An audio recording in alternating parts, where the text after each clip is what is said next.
This is a warning for those who deal with like seizures or epileptic seizures and just can't see flashing things. Like if you get sick from that, even this video is gonna have that. So don't watch if you suffer from any of those. Alright, now we'll get into the video. You may be wondering, who is this man?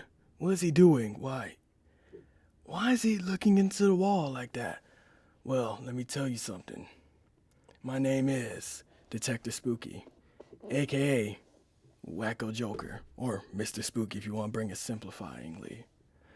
And today, we're gonna go on into adventure and show you my worst case yet. What's up, guys? Wacko Joker here.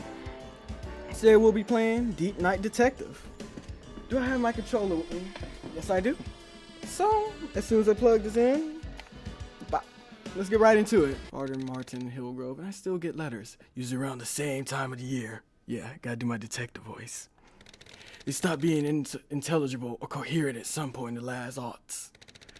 Before they came a thick stew of expletives and promises, they were angry confessions, funny enough. February 1999, Father Hillgrove walked into my office, sweating through his clerical collar, putting a cassette tape on my desk, and not saying a word for 5 whole minutes. I shouldn't be doing this.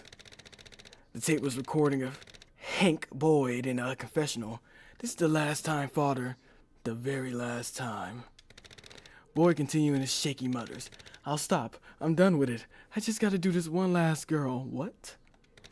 Not a member of Hillgrove's congregation, but Martin was understandably concerned for her nonetheless. He should have gone directly to the cops. I could only get it to the right people and through the right channels so quickly. I wasn't able to keep Hillgrove a secret, and we didn't make it in time to save her. Nobody came out of that one happy. I refused the money, Hillgrove was excommunicated, and Boyd regrets, apparently very loudly, ever having trusted anyone in his whole life. A rare quiet day. Something about the summer heat makes people suspicious, I guess, because Spooky's private investigation pools in great business is this time of the year. Wait, I'm not supposed to do the detective voice? Okay, A cheating husband job just came up totally dry, and his wife is suspicious enough to pay for another week's investigation. What? It'll take a pretty big idiot to turn down an easy job, and an even bigger idiot to waste his time on it. So I sent Calloway to tell the guy. It's pretty much far below his pay grade, too. But oh well. I sent him... Oh wait, no, I'm supposed to be doing the detective voice. I sent him not because I don't have the time, but exactly because I do. He needs something to do, and I need to enjoy a summer's day for once. Besides, I'm sure it's only a matter of time before the phone starts ringing again. That or the other thing happens. I'm hoping it's the phone this time. The ever-looming idea that such a rude interruption could be right around the corner makes me want to get as much sunlight as I possibly can. I'm going for a walk. My desk. A bank lamp, and an admittedly old-fashioned telephone. No computer? Why bother? I do most of my work from my phone. Susie's the computer person around here. Hey Susie, how's tricks? Slow day. For once, no calls. How are you today, Mr. Spooky? You know what? I'm kind of relishing a quiet day. Is that so? Yes, in fact it is. I think I'm gonna go out for a walk. Would you like me to bring you back some lunch? I'm a little strapped right now. I shouldn't be spending the money. It's my treat. Oh, pick me up a gyro, whatever, and a small Coke then. Will do. I'll be back in just a bit. Thanks, Mr. Spooky. No problem. No problem at all. Dentist's office. The walls are pretty good at keeping out the drill sounds. The screaming, not so much. A therapist's office? Or some guy with a PhD, I don't know. Advanced Services Technical Solutions.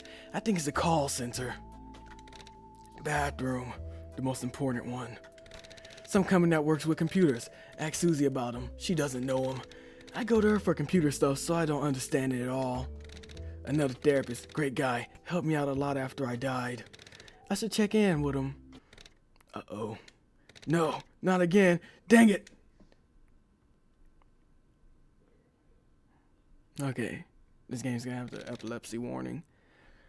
Well, this is a pisser. I'm being summoned against my will. Let's at least hope it's a paying client this time.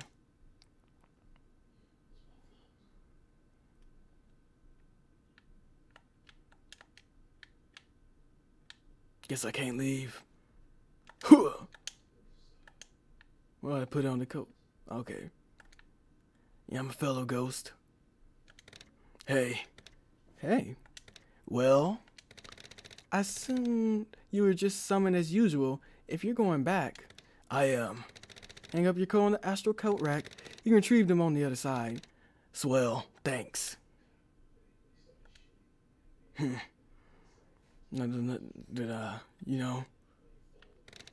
It's quiet. There seems to be some kind of dusty shack, like an old backyard shed, but bigger and without gardening supplies. Mr. Spooky, is it? Oh, it's a raspy voice. A raspy voice calls out from behind me. A butler appears. He must be the one who summoned me.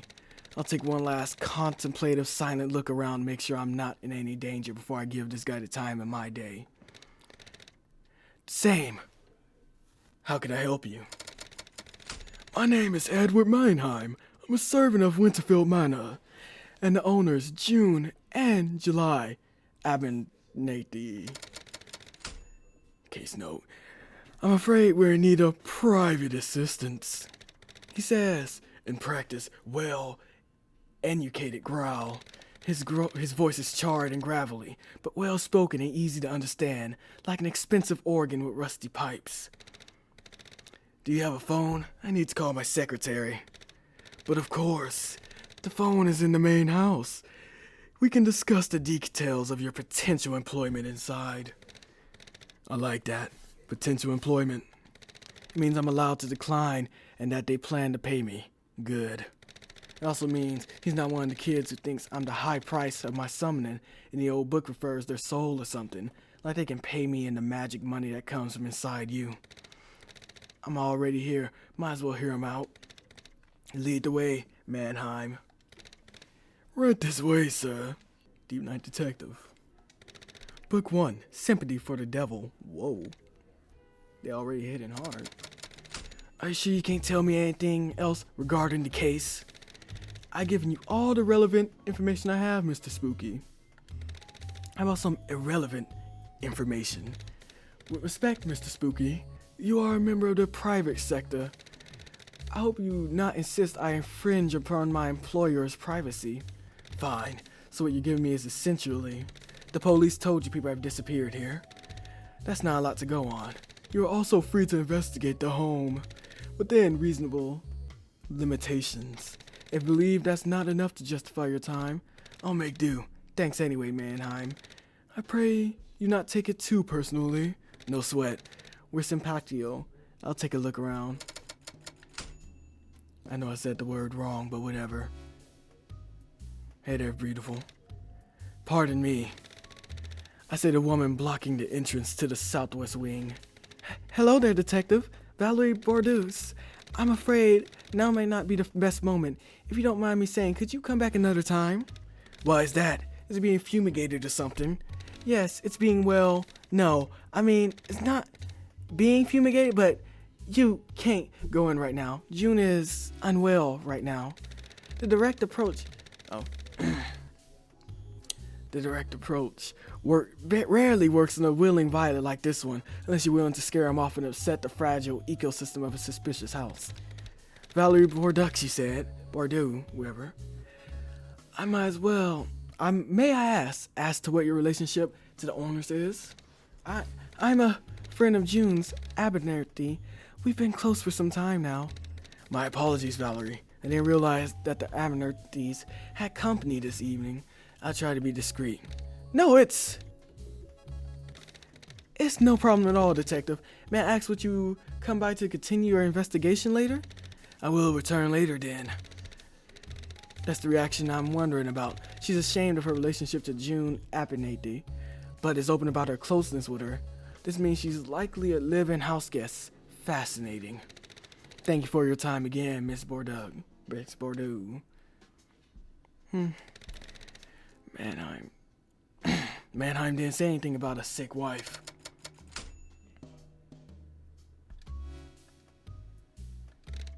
Hey, Pooch. Aw, how you doing, buddy?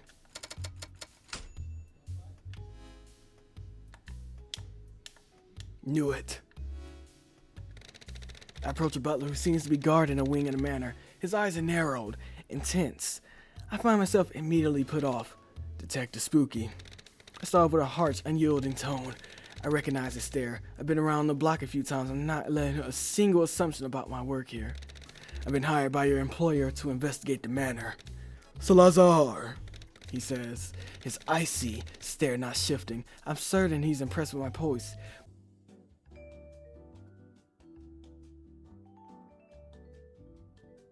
Okay, look, I know how tough it is to hold a smile for a whole painting, but that doesn't mean you shouldn't try.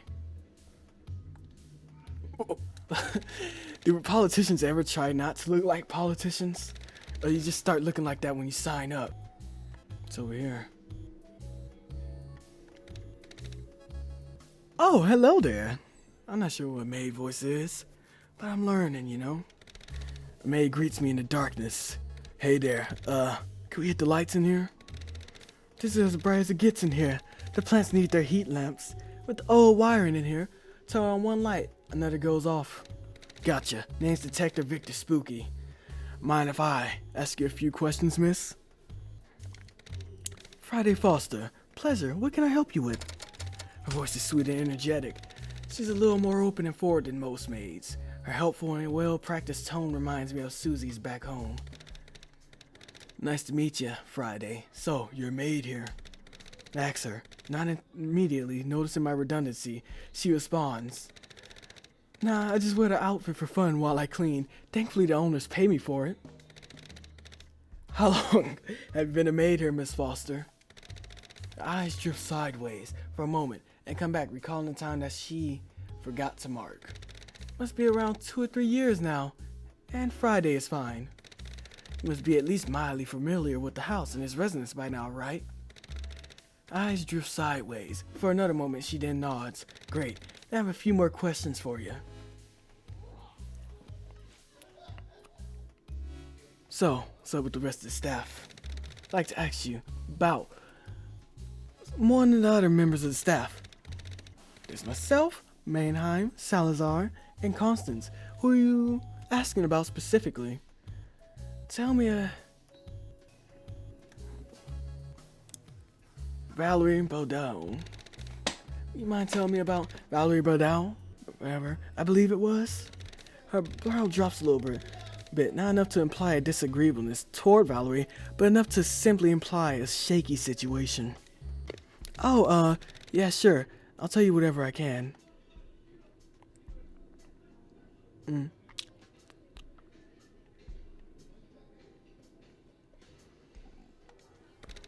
What's the relationship between them, huh? So Valerie, is she a relative or... Friday averts her gaze for a moment as if she's unsure as I am. No, she's not a relative. I don't think. I think she might just be a friend of June's. Question mark. What's her relationship to July, Abernathy? I never seen them in the same room together. I don't think I'm positive they have a relationship. In fact, I don't know for certain if he's aware she lives here. I mean, they try to have breakfast and dinner together of June and July, but July's a really busy guy, so I'm not sure if he would have noticed. This catches my attention. So, she does live here then. Oh yeah, definitely. She's always in the house. Often she's with June. Sometimes she's not. She sleeps in one of the guest rooms. Confirmation. This makes things interesting. Valerie is easily here enough to be as much as a suspect as anyone else, ghost included. Perfect. Thanks for the info, Friday. Didn't I already come from here? Huh. Not a save point. I guess I didn't.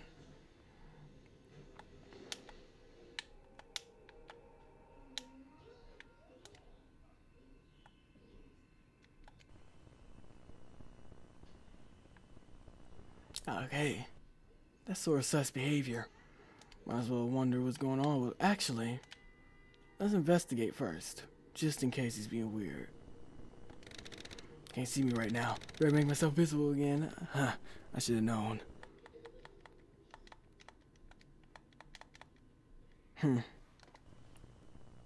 Yo. Oh, hey there, Mannheim. I can hardly see you in here. Detective. What the heck is this place? I grumble in no particular direction, trying to squint through the darkness. This room seems, all by appearances, to be the source of the trouble. You're kidding. There's nothing in here. No ghost, no spectral matter, no auric residue, not even a common geospherical mutter. Nothing. Allow me to get the lights. I can hear Mannheim's footsteps approaching the back wall.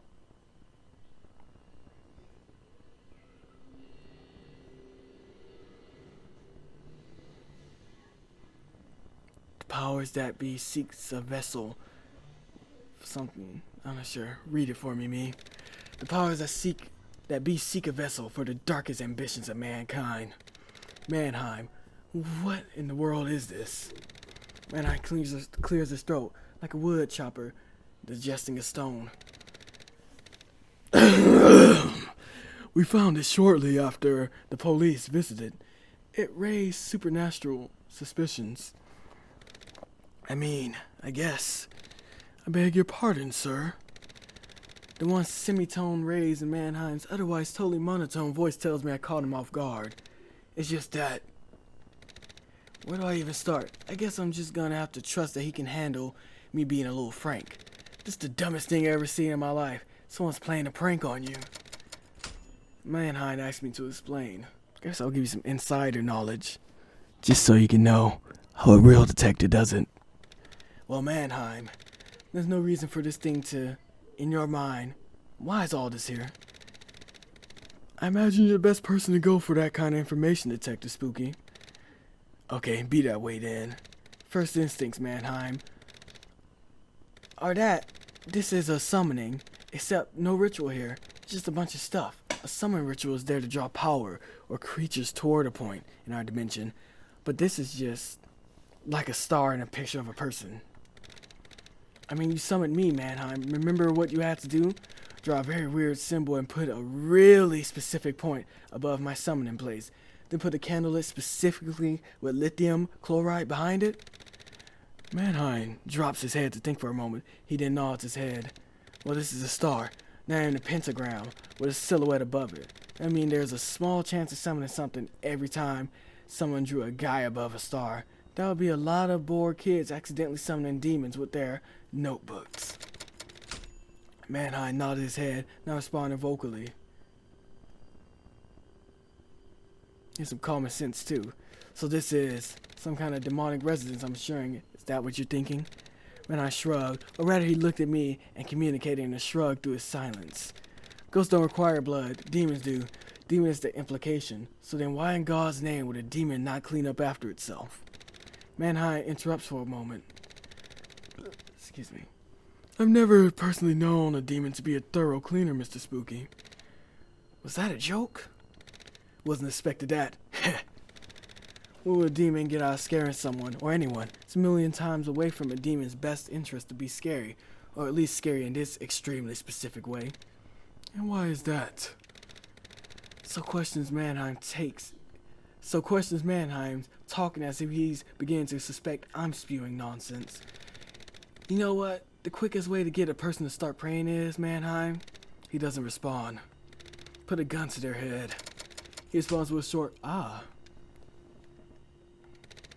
I'm going to keep exploring. Thanks, Mannheim. If Mannheim interrupts me, a little more haste than usual. If you had to speculate as to... After seeing this, I can say with 100% certainty that it's not a ghost that's your problem. It's either a demon or a prankster. Ghosts and demons are not the same thing, Detective Spooky. I was laboring under the assumption that they were. That's racist. The big difference is that demon wants something from you, Mannheim. Whether it's your blood, your word, your soul, they're selfish creatures.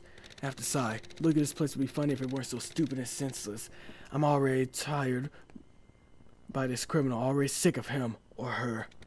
Thank you so much, Detective Spooky. Victor's fine, or just detective either way. Mannheim nods and allows me to leave.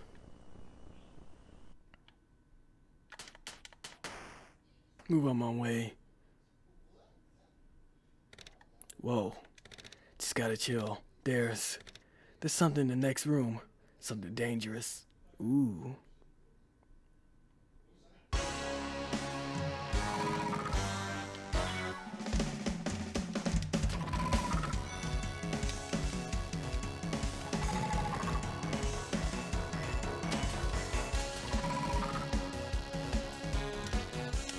So this is the fight I gotta do, huh? Whoa.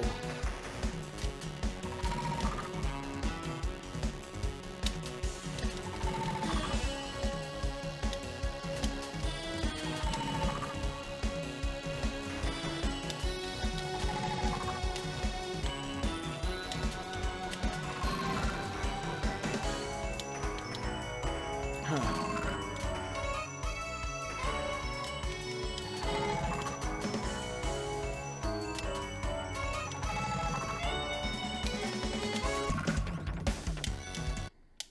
What?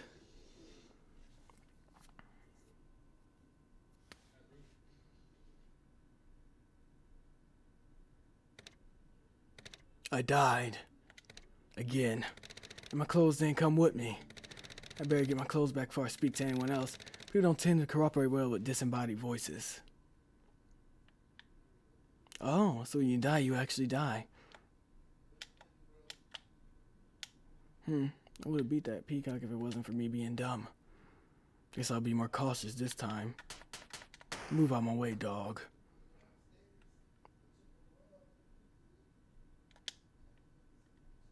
Let us resume.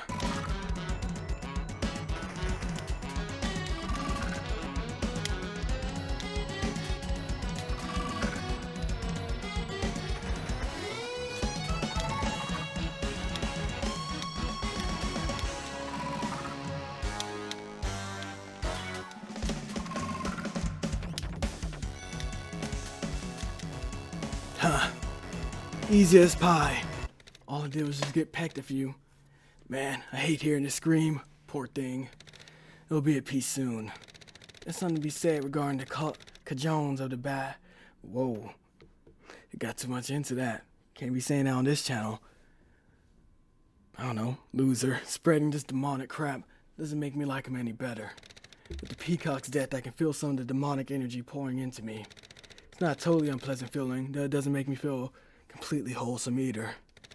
Demons have this thing where they love to kill each other for power. So the way it works is that its power finds its way to whoever murders its last inhabitant. It's some avian agility thing. I can double jump now. That's definitely what this feels like. If I press the jump button while airborne, I should be able to jump once more. Interesting. I should keep looking around. This bird thing was a side effect, not related to my case probably.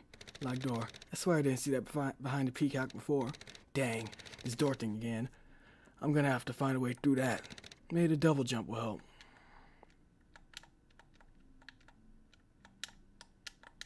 Huh. That'll be fun. But right now, let's end the episode there.